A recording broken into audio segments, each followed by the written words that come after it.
Sports Talk 1050, WTKA, online at WTK.com. Sam Webb and Derek Laughlin on the other side. And so let me test something real quick. Seth Fisher, Hey, how you doing? hey, you can hear me? I'm Seth alive. Fisher. There you go. Now I can hear Seth Fisher. How are you today?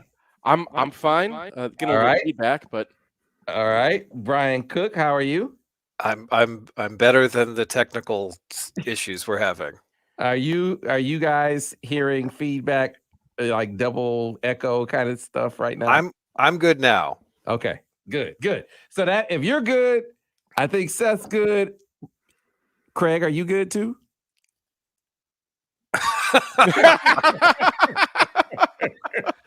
Craig's not good. I don't know why Craig isn't good. We'll see if we can figure that out on the fly. Unfortunately, folks, this is live radio, and we don't have all of that figured out at the moment. Until we do, I will talk to those that I can hear on the MGoBlog Roundtable on Sports Talk 1050, WTKA online at WTK.com. It's kind of fitting, guys, because this is kind of how the Michigan basketball season is going, right?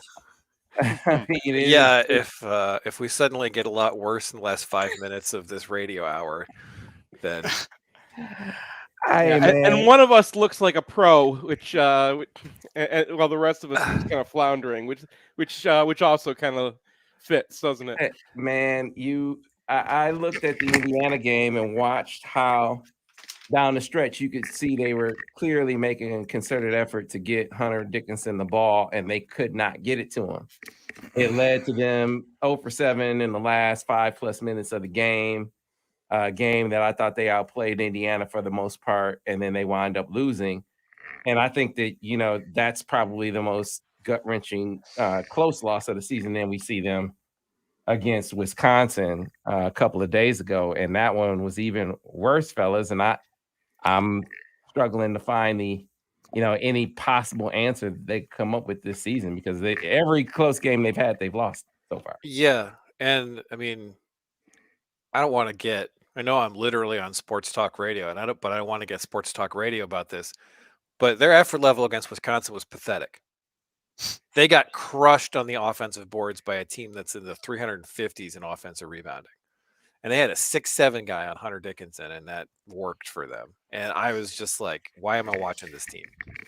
Like, there's teams where you're just like, this isn't a very good team, but they're okay to watch. It's tough to watch this team. They are really frustrating. And I don't really see any solutions on the horizon this year. Yeah, I found myself mostly frustrated with the guards and wings not boxing out. Yeah, no, that's exactly right. Like, there's just guys swooping in from the perimeter, and like a lot of the guys who should be boxing out just are not. And some of that's youth. I mean, we got freshmen, and Kobe Buffkin's very young for a sophomore.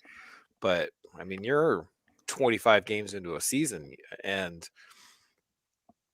to give up that kind of offensive rebounding to a team that just doesn't go to the offensive boards, I mean, it really seems like Wisconsin identified that as a weakness and went to exploit it. And then the various actions they were running, those short curls to get guys to the bucket, that worked pretty much every time. They missed one in the second half where they had a guy wide open under the bucket. While Michigan is just not running offense that gets those kind of looks nearly as often. You've got Kobe Buffkin having a pretty good game getting to the basket, but in terms of the structure of what Michigan's trying to do, getting them good shots, that's just not really happening. So, and again, I think that largely goes back to a freshman point guard, but it's just tough to watch right now. There was Terrence Williams too, right? Like they're without Terrence Williams. They got Will Shetter in there, and Terrence Williams is a top 500 defensive rebounder. I mean, he's not the greatest, but he's not awful at it. And Shetter, that is definitely not part of his game. Well, I mean, at this point, I think Terrace should probably be the starting four. Like, he's giving you something. And I know he can't be out there because he's got a backup Hunter, so you're going to have 20 minutes at the four for somebody else. But just in terms of when Michigan looks the best, I think it's when Terrace Reed and Hunter Dickinson are both on the floor together. It's a great point, and I think we have Craig, and so I'll use this to test. Yeah, there you are, Craig. There you are. I'm here. Yeah, we can hear you now. I was definitely, I've been a proponent of some more Will Cheddar, and I feel like you could feel Will in the first half, especially. He had some plays that didn't show up in the stat sheet because he didn't get an assist on one. I think there was a missed shot. He there was a should have been an and one that the ref took from him. Yep. Oh God. That was just terrible. Yeah, and but in the second half, to Brian's point, especially down the stretch, I thought Terrace should have been in the game. I thought Terrace definitely should have been. He's been hitting his free throws. He was playing some good defense. You wonder if he's able to finish that last one from Hunter. That and figuring out a way to get Hunter the ball in crunch time situations, I think, is the biggest charge right now for the coaching staff. The more Terrace and figuring out how you get the ball to your best player in crunch time, Craig. Yeah, I agree. I'm with you, Sam. I was thinking pregame, well, given the fact that T. Will had really struggled in the prior game. I mean, he was, let's face it, awful. And I thought maybe Cheddar would be a good alternative. And I thought, okay, T. Will is hurt, so we have an opportunity to see. And it didn't really work out any better. I mean, Cheddar did get hammered by Kip Kissinger on that one play, who's a terrible referee anyway. But the story of the game, to me, is pretty much described by Brian, which is we got killed on the offensive boards by a team that can't rebound. I mean, and supposedly it was 15-8. It wasn't close to that. Those numbers are way understated. When I went back through the game, it's closer to 20-8. And so it's dreadful.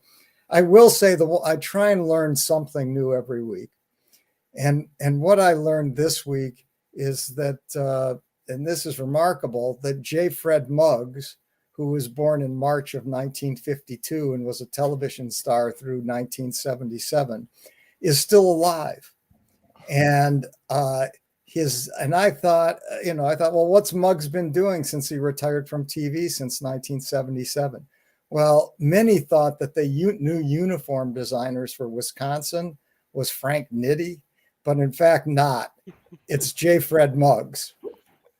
So, and I think if you look at those uniforms, that's, verifiable. Okay, Craig. So for as many offensive boards as they gave up, as many backdoor cuts as saw clear to the rim, Wisconsin didn't score a field goal in the last 10:45 of this game. Yeah. They did not. They went 0 for 15. 0 for 15 in the last nearly 11 minutes of the game, and they won. I can't. When you see that, when you see them lose that way, I'm not a superstitious guy. I just feel like it's hard for me to see them find, to your point, Brian, any kind of answer. Is what can you grow this year? And I'm looking at Terrace Reed as between Terrace Reed and growing Dougie up some more. Seeing that was the most Grand Rapids like we've seen Kobe Buffkin. I'm taking individual improvements and making that be my measure of what they do down the stretch. Yeah, I mean, that's basically it, right? Just try to find some sort of traction for next year with guys who are actually going to be back. Yeah. I don't know if Howard's going to be back. I don't know if Dickinson's going to be back. But Buffkin, McDaniel, and Reed seem to be kind of your core to build around. Yeah, Doug, is improving a lot, but and this has been sort of symptomatic of the season too. In the Indiana game, we're ahead 32-21, and we're kicking their asses. And Indiana makes a dreadful pass into the middle of the court, just unforced turnover right to Joey Baker. Baker pushes it up to Doug, as he should, and fills the lane, or excuse me, it's to Kobe. And Kobe has an easy basket to his left, which he's excellent at going left and taking that sort of semi hook to the left. Instead of doing that, he makes a no-look pass back to Doug. The ball's bobbled, called out of bounds. It's not out of bounds. It's a blown call. But in any event, as opposed to a 32-21 game, it then comes back the other way for a basket. Then later in the game, I think it's 53-46 Michigan with 8 minutes to go. We've weathered it and run out. And we've got the ball. We're playing okay. And Doug, for some reason that I can't understand, makes a no-look pass that's to a wide open guy. If he looks at the guy, he'll find him. But he makes a no-look pass. It's picked off, as opposed goes down the other way for a run out. So as opposed to being up 9, we're up 5. And it just seems, you saw the same thing in the Northwestern game. It seems like we just can't seem to stand success. And when they are successful, they get, I don't know what it is, careless. And so it's really been one of the most maddening seasons of my life. And there have been teams that Michigan has had that are just terrible. I get it. Or that are hopeless for one reason or another. This team doesn't seem that. This team just seems like, oh, how do we make every conceivable mistake at the worst possible time for no apparent reason? Or just come out and, at times seem like not play hard. I've never seen anything like it. Maybe you have, but I've been watching basketball at Michigan now. I can't even count 60 years. And this has been the most frustrating season, even through worse. There have been worse teams, but this is the most frustrating one. Yeah, it's frustrating when they come back. They're down 12 and they come all the way back. Yeah.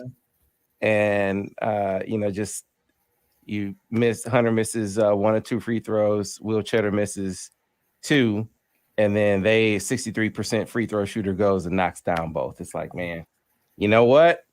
Maybe this is just not the year for this squad. Yeah, they gotta show some improvement. And you're talking about Hunter not coming back. He talked last week in our sit down with him like a guy who's seriously contemplating his return. He talked about legacy.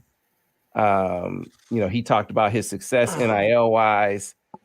He didn't tell us what he's definitely going to do. I don't think he knows, but I think the odds are Hunter's back next year. I'm more and more convinced, even with the frustration that he's going through, because he definitely, you could clearly see he's frustrated. I think he sees it being more lucrative coming back to Michigan for his final year. Well, I mean, they got to have a heart-to-heart.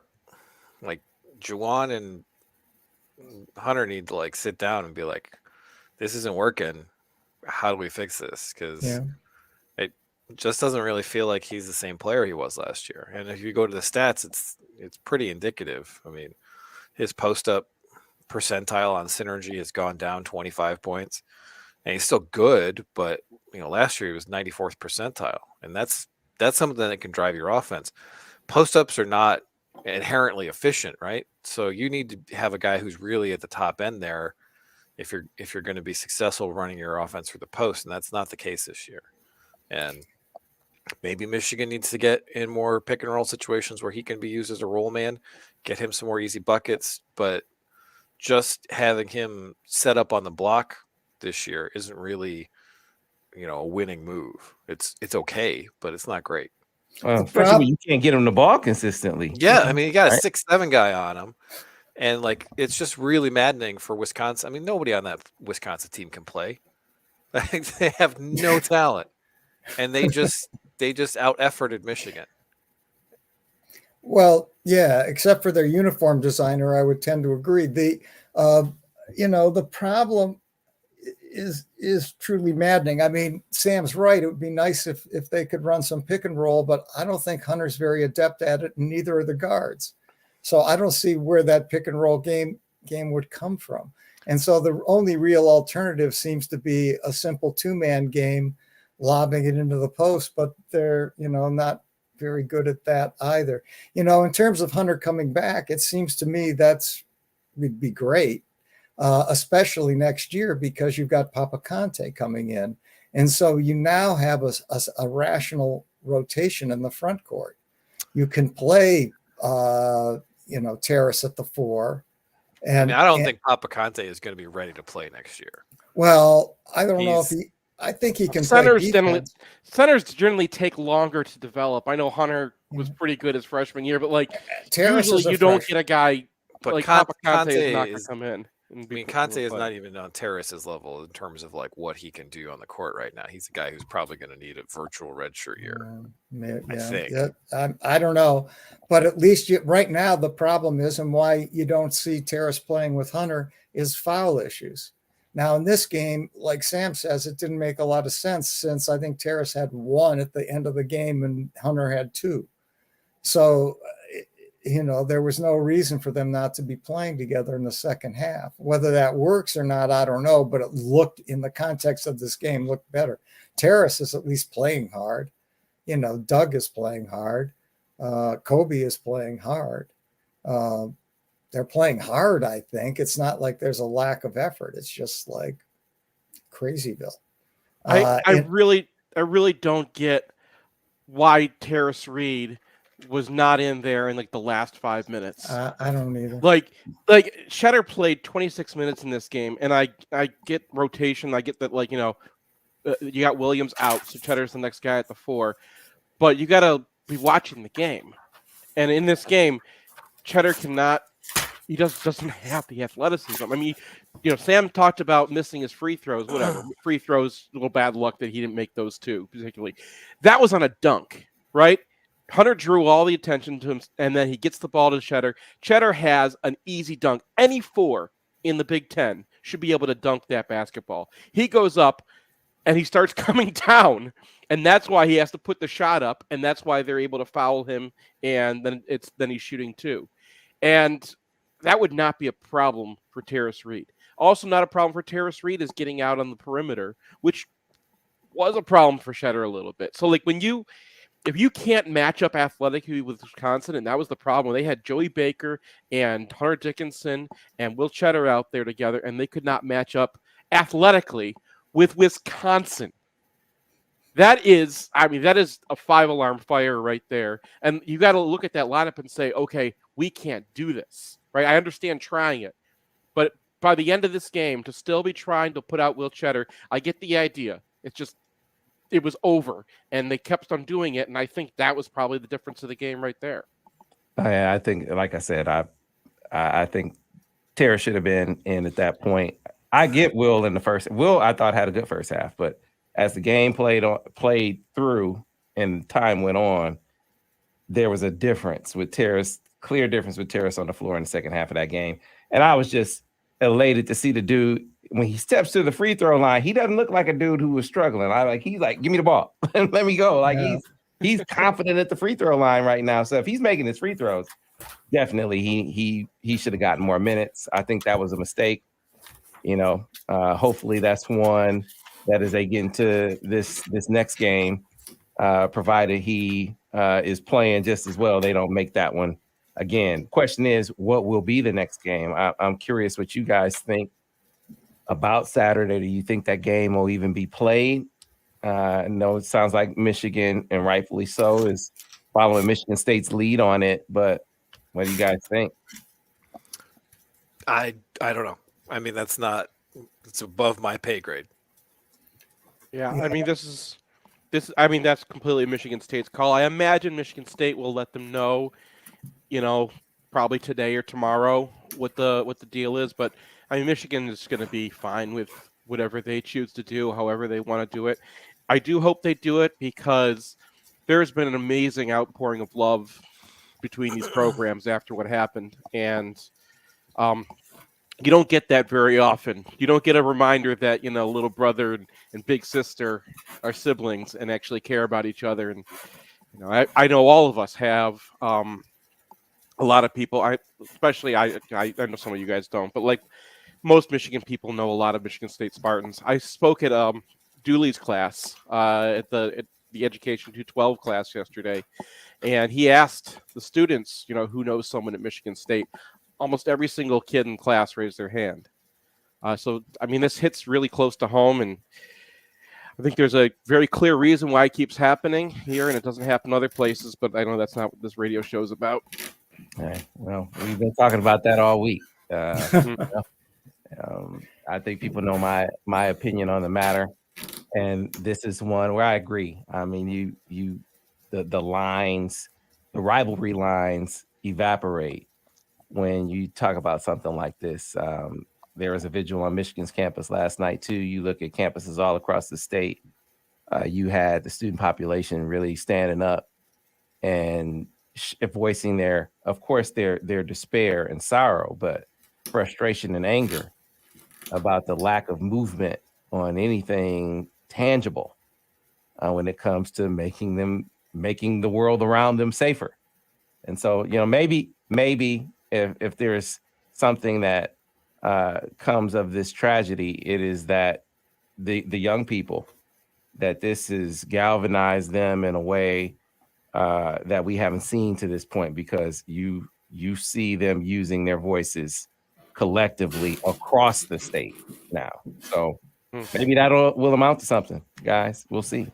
The thing is, Sam, it's Michigan State today, it's Indiana tomorrow, Wisconsin the next day, Michigan after that. This isn't going to stop. It's not going away, and it's an incredible tragedy. And yeah, it's good that Michigan and Michigan State and everyone else in the Big Ten has, empathy for what's happened there, and empathy for the kids and people at MSU. But it's a week from now, a month from now, it's just a traveling show. It's a traveling road show of violence, and we're not dealing with it. When I was in college, I lived at my freshman year, I lived in the basement of Moshe Jordan, and we complained constantly that people were leaving our door open and anyone could come in, because people would use our bathrooms and leave a mess in the shower or something like that. That was our problem. That was our big concern. Students today are concerned about the same issue, that they're leaving the doors open and anyone can walk into their dorms, anyone can walk into any class, but for a much different reason. There are kids on the campus at Michigan State who this is their second school shooting. Yeah. Right? There are Oxford graduates. I think there was another kid who was at another one. I mean, now we're on round 2. We're on the sequel. And like waiting around for the generation that grew up having shooter drills just seems ridiculous. Like, sorry, I don't want to get into the. I don't want to. Yeah, I wanted to get. Yeah. Look, I've talked about this topic. We played Tom Izzo's speech at the vigil from last night. So I mean, don't feel like I'm like the show, like the format limits you. We've sort of thrown that out all week long, because it is something that transcends the sport, and it transcends that campus. It extends throughout the state, and that's why I said, Tom Izzo, as much as he was talking to those students and to that campus, I think it wasn't just about them. It was about us as well. It was about everywhere, because the same speech will apply everywhere, to Craig's point. Hopefully this is something, I'm trying not to be as pessimistic as I am typically about something happening as a result of some of these tragedies. You think things are going to change after Sandy Hook, or after, after Uvalde. Columbine. When I was in college, it was Columbine. Yeah, I know there are a ton of other examples of these tragedies, but those two in particular, where you had, nursery school and elementary age kids being massacred, and it's hard to find optimism after that something is going to change. But maybe it's these young people, maybe it's these college students and their frustration and anger in the aftermath of their despair and sorrow that are really going to motivate those who are in a position to have some legislative response to actually do so. So listen, we'll get to a break. We'll tune into some other things. We'll continue to take your feedback on the chat feed as well. We'll get back to it when we return here on the Michigan Insider on Sports Talk 1050 WTKA, The Ticket. Clear on radio. So, Derek, I can't hear them in the break. Normally, I can hear them in the break. Mm-hmm. I'm hearing the feed.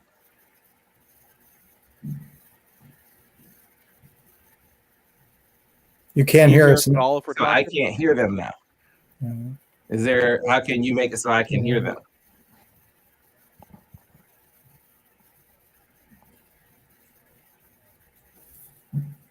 Because normally during the breaks, we're able to talk. Yeah.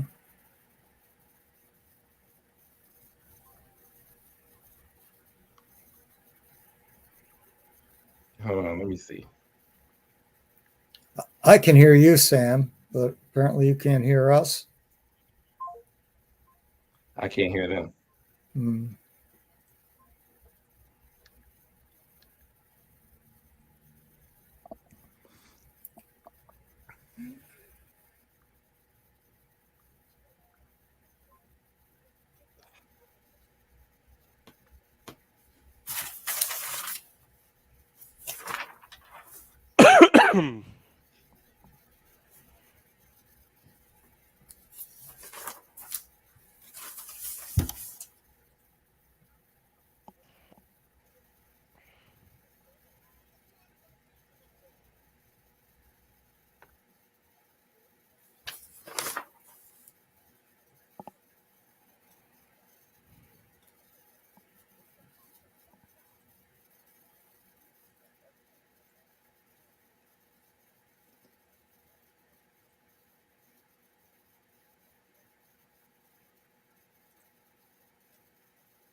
Brian, can you hear me?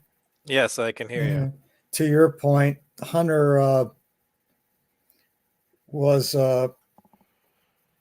3 of 7 from the paint in the Wisconsin game. So they got him 7 looks against, not great defenders in the paint. It's quite, they did front him some. But you would think then he would be killing it on the offensive boards, when you're fronting a guy like that, but they, because you have rebound position. Hey, how does Derek make it so I can hear the roundtable guys in the break? I'm hearing the commercials. Mm. Yeah, and I think that goes back to the backcourt.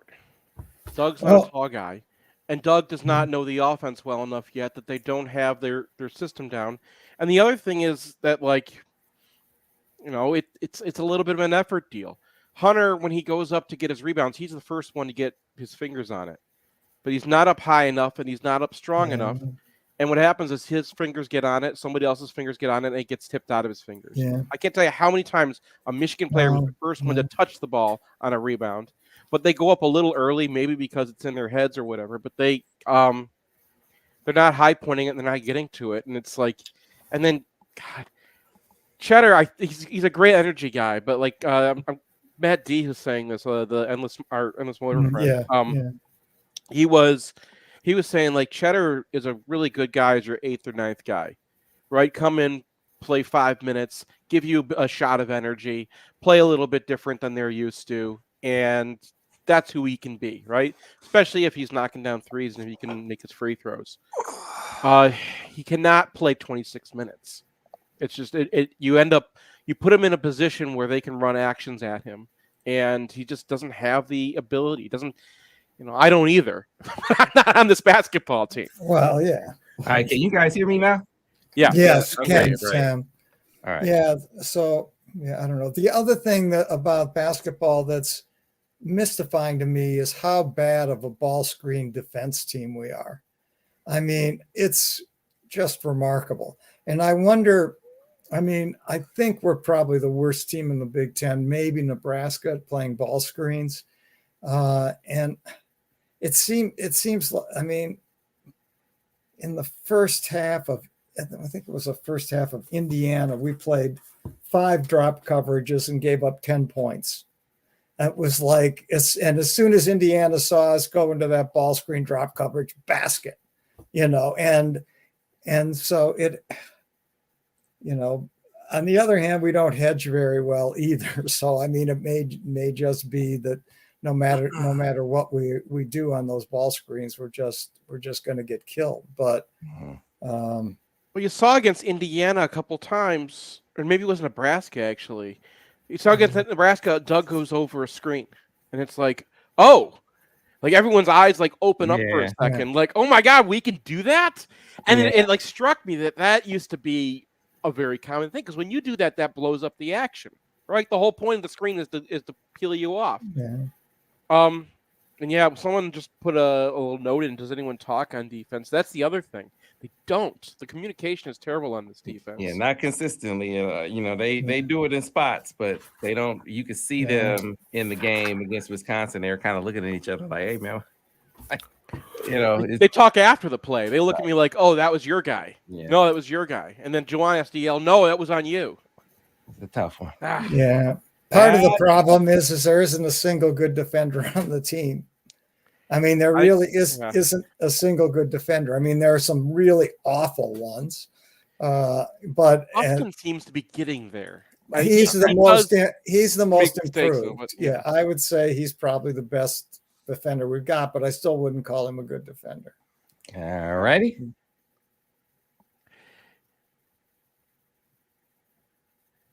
Was it we're coming back already right there? Mm-hmm. Yeah. And we are back, folks, here on the Michigan Insider Sports Talk 1050 WTKA online at WTK.com. You know, when I pivoted to hockey last week, I actually got some complaints. Today. I'm like, man, hell, they're rolling. They are absolutely rolling. And I know you're kind of moving away from the rivalry talk for the here and now, but it's necessary to, and talk about Michigan hockey, reflect upon them beating Michigan State in the last game in resounding comeback, just breathtaking fashion. Brian, this team is looking like it's trending towards something special. Well, I mean, single elimination playoff hockey, you can't trend towards anything in single elimination playoff hockey. But they've won 7 on the bounce. They've moved to the 3rd in pairwise. They have, I think, solidified their place in the tournament, where it's like they cannot miss it at this point, and they're aiming for 2nd in the Big Ten. And if you go back and you look at that series against Minnesota, where they had everybody out, like if you flip one of those games, then they're decently in the race to win the Big Ten. But they've just undergone so much that it's amazing to see them where they are right now. So they don't have Fantilli on Saturday because he gets ejected for a scuffle on Friday, a scuffle in which he rightfully is ejected for throwing a punch and gets a DQ, because that's the rule in college hockey. My problem with that is that there were 2 Michigan State guys who threw punches at Fantilli. Only one of them got kicked out of the game. So we see this basically every week, where it's just like, how can you possibly call that and not call this other thing? We saw a blatant 5-minute major at the end of the Saturday game. I mean, let me correct that. We saw a blatant 5-minute major under these crazy rules that was reviewed at the end of the Saturday game that they just refused to call. And that's where Michigan State scores their tying goal when Michigan should have been on a 5-minute major. That was likely to end the game because Michigan was going to score on that. So between the injuries, the Holt situation, the officiating malpractice that happens week in, week out, it's really remarkable that they're in this spot. And they got Frank Nazar back on the ice this weekend. He scored a pretty goal on a 3-on-1 where he's like, I'm going to take this myself. And you're like, oh yeah, that's what a first round pick looks like. Like, he's still kind of finding his feet, but the talent, you can see it coming. So he's got a couple more weeks to ramp up before Big Ten playoffs. And if they can get him activated as their third line center, that's a pretty good third line center. And then you've got just a couple guys on the back end who you need to get healthy. So I don't know what the status of Truscott and Casey is, but given all the things they've gone through in this season, if they can get healthy for the NCAA tournament, I look forward to what that looks like. So when I said they were trending towards something, I guess it really is a highlight of them responding to another chance. So they have had all kind of adversity this season. But Narado said that after this game, the only way Michigan State can play with us is if they goon it up. Yeah. And so here you had a team that sees the clear skill advantage on the other side. And this is what I don't care the sport. That's what you try to do to a skill laden or a team that you might think is finesse. You try to punk them, right? You try to reduce them a bit. And Michigan showed that you can't beat them that way either. That seems like something. That's hockey. That's always been. That's what hockey is, man. Yeah, I mean, they did manage to get a game to overtime, largely because the best player in college hockey missed the game.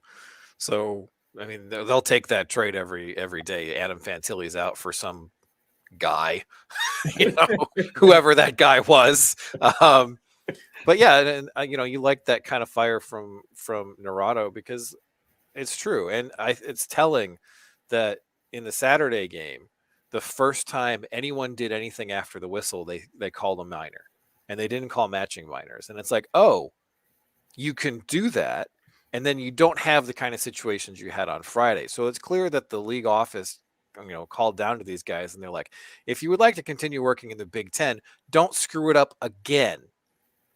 And then, of course, they screwed it up again. Craig, I'm sorry, I didn't mean to cut you off. No, it's okay. I have a small advertising pump for MGoBlog.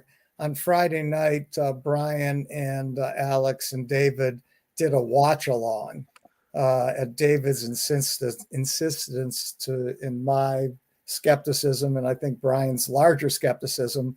So in our garage, you had Brian, David, and Alex watching the hockey game, and it was on, I think, YouTube.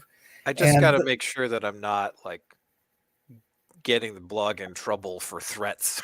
Yeah, but it was really good, and it was really, really good, and a lot of people thought so. So I think these watch along things may be a little expanded, but I'm just mentioning it because it was interesting and clever, I thought. On the same front, I mean, Michigan is 29-1 in a season when they've had guys out every game, sometimes half the team out. And isn't it time? What do you guys think? Isn't it time for Narado to be named head coach? Yeah, we talked about this last week. It's past time. Oh, we did. I mean, yeah, okay. I think at this point, it's not just a question. It's not a question of if, it's just a when. A question of when. And it's probably the end of the regular season. Well, Okay. Sam Stockton, who runs Gula Gula Hockey, which is a very good Substack. It is good. Had a piece this week where or was it? No, actually, it was on M Live. There was an article profiling Narado on M Live that was mentioned the contract situation, and it's just said that like his current deal says that he'll be evaluated at the end of the regular season. So at this point, they're locked into the tournament. They have a very good shot at a 1 seed. I mean, he's going to get the job. I'd prefer he get it now, just for the whatever recruiting bump you get. But 2 weeks, whatever. Yeah. Let's just move on. The thing I wanted to get to is we've seen a lot of Michigan hockey teams before, and they've gone through periods before when they have guys injured. And we talked about they lost Fantilli for 1.5 games in this one, but they also they're without Truscott, they're without Casey, and that's two of their best defenders. And they're having guys step up. And in past Michigan seasons, we would get to like their 7th or 8th defenseman, and this guy would just be like a constant source of boners, right? But now they're getting to their, I haven't heard the word boners used in that context in a long time, Seth. I like it. It's good. Let's bring it back. That's the way you're supposed to use that term. Yeah, no, it's. I was like, it's good. Like I know exactly what that means. Thank you, Brian, for complimenting me on my ability to communicate in English. Yeah.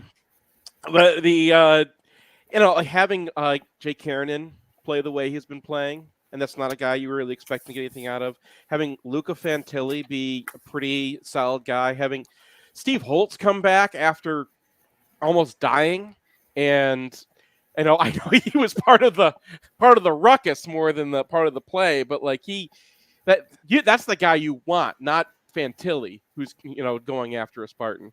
Well, I mean, you ideally want Draper to do it because it's just kind of in his blood. We have Draper and LaPointe on this team. We have people to take swings at the opposition. This is like it's in their blood. Yeah, where's Darren McCarty's kid? Come on. How about Maltby? Maltby, do you have anybody? Like we got put the whole gang together. Yeah, man. Real quick, just a couple of college football topics. So Notre Dame doesn't want to pay for an OC. I don't know if you guys saw that. That's wild. Yeah, his number one choice was Andy Ludwig from Utah, and you can't get Utah's guy. And then they looked at the Kansas State guy and couldn't get the Kansas State guy. And then so they're going to promote their tight ends coach to OC. I'm shocked that Notre Dame is going. Notre Dame, who seems like they're willing to play in the NIL space and the whole nine, that they are not willing to go all in on an OC. Well, the thing is that those are good choices.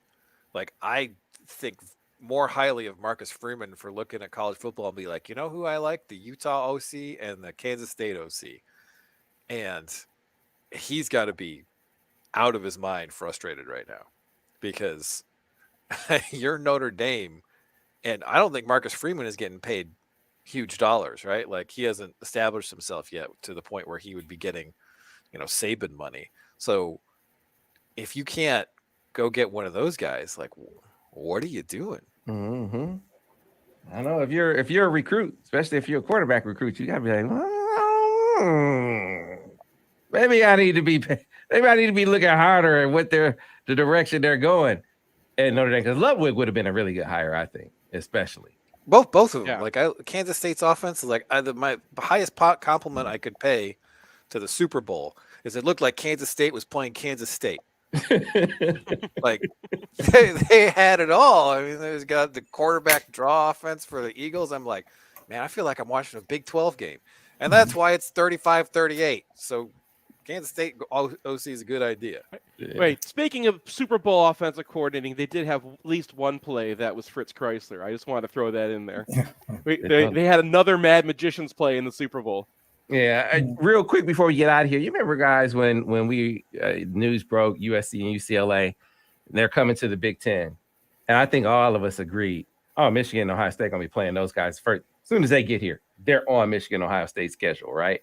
Yeah. Ohio State just canceled their home and home with Washington for 24 and 25. I know what you're saying, but man, I kind of get it because what they said to me is they know they're going to be playing USC and probably UCLA. You're Ohio State. You can beat Washington every day and twice on Sunday. Like that's weak. And I know Michigan doesn't have a whole lot of room to complain. I mean, brag here. Canceling UCLA was weak too. Yeah, that's what I'm saying. Yeah. Canceling UCLA and we got ECU on the schedule next year. I mean, what are we doing? But if you're gonna play at that point, it's a 12-team playoff, right? So you can actually play someone in the non-conference, and you're actually playing for seeding more than you are so now. So I think the equation about whether we should play someone meaningful changes in a 12-team playoff because you see that in college basketball, right? You can't go through a college basketball season without playing some meaningful non-conference games. And I think that's because you're not just trying to get into a 4-team playoff. You're like, all right, we got some latitude. We could lose a game, but if we win this game, we have upside. We can get a bye, that kind of thing. You know, that's a really good point. The 12-team playoff does mean that teams are going to be a little more likely to take some quote risks in the non-conference, and you may see some higher quality non-conference games than in the past, what I think you are going to see is you're going to see teams in the Pac-12. You're going to see teams in the Big 12. You see teams in the ACC really try to schedule up because those conferences are not going to be marquee conferences. There's going to be like, it's not going to be a Power 5 anymore. It's going to be a Power 2 and then 3 guys. And then, so well, if those teams can get an attention grabbing win, it puts them in a much better position. Yeah, it's going to be interesting to see if the powers in the Big Ten, especially in the Big Ten East, if they take the SEC tact, if they follow that lead that says, hey, our conference schedule is so loaded, I don't give a rip about the non-conference. We're gonna schedule some cannon fodder, and then we'll worry about strength of schedule coming from our league game. I think you should not categorize ECU as cannon fodder because they've been a pretty strong program. Next year they are currently cannon fodder. Yeah, they lost a lot of players this past season. But I already wrote their preview for Hail of the Victors this week, so I'm heavy up on them right now. But they got Bowling Green on there too. No offense to Craig's buddy who runs Bowling Green, but like, hey, Bowling like Green, hi Ziggy, they're tough. It's like that you thought Lloyd Carr's coaching tree was dead, and then they like find deep under Toledo, they discover like all these old Michigan guys. Like Tolbert is the strength and conditioning coach, and they got Campbell coaching the receivers. Like they got all Carr's old guys down there. But I would love to play. And Brian said, like, if you can get the Big 12 or the ACC to play up, I'd love to play those teams. Those are the games that we haven't had lately. We had like an Oregon State game in 2015, and that's basically it. I'd love to play like an Arizona. They played Colorado, and both those games were one-offs where they paid for it. And that Colorado game was actually a game. So, yeah, I mean, I think that might be something that happens more often now, because they'll be like, we can play at Michigan, and if we win that game, well, then we might not have to win our conference to get in. Yeah. All right. Well, we are out of time, so we can pick this topic up next week for sure, because I'm curious. I'm curious how much flack they'll take from Ohio State fans about this. I haven't seen that part yet. We'll talk just in basketball next week. Yeah, we'll get to that. At any rate, folks, that'll do it for us here today. We'll see you tomorrow here on the Michigan Insider on Sports Talk 1050 WTK, The Ticket, the official voice of University of Michigan Sports, Ann Arbor, a Cumulus station.